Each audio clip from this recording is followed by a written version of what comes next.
অনেক বাবা আছেন পড়ার বই ছিল না বলে বন্ধুর থেকে গাইড ধার করে পড়েছে।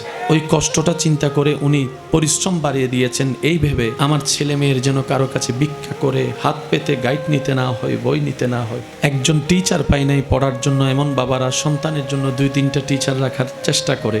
ছোট্টবেলায় ভাতের মার খেয়ে পেটের ক্ষুধা নিবারণ করা বাবাগুলা আজকে সন্তানদের প্লেটের সামনে পোলাও রোজ বিরিয়ানি দেওয়ার সর্বোচ্চ চেষ্টা করে। সবাই ভবিষ্যৎটাকে একটু বেটার চাই। আমি না পাইলে অন্তত আমার ছেলে মেয়ে যদি পায়, এই পাওয়ার ভিতরে আমি বাবা সুখ খুঁজে নিব, আমি মা সুখ খুঁজে নিব। কত ভালোবাসা, কত মায়া। অথচ হাসরের ময়দানে সে বাবা সন্তানকে বলবে আমি তোকে চিনি না, আমি তোকে চিনি না। মা বলবে আমি তোকে চিনি না, চিনতে চাইও না। যখন বেসাহারা হয়ে ঘুরবো, আপনি আমি আপনরাই চোখ উল্টাই নিবে, তখন নবী রাহমাতুল্লিল আলামিন ডাক দিয়ে বলবে উম্মত আমি তোকে চিনি, আমি তোকে চিনি, আমি তোকে চিনি।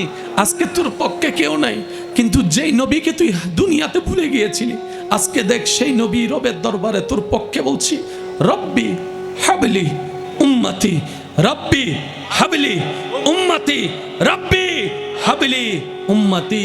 ও মাওলা, আমার সন্তান আমি চাই না, আমার মেয়ে আমি চাই না, আমার সাহাবা চাচ্ছি না। আল্লাহ আমার গুনাহগার উম্মতগুলোকে আমাকে দিয়ে দাও, আমার গুনাহগার উম্মত আমাকে দিয়ে দাও।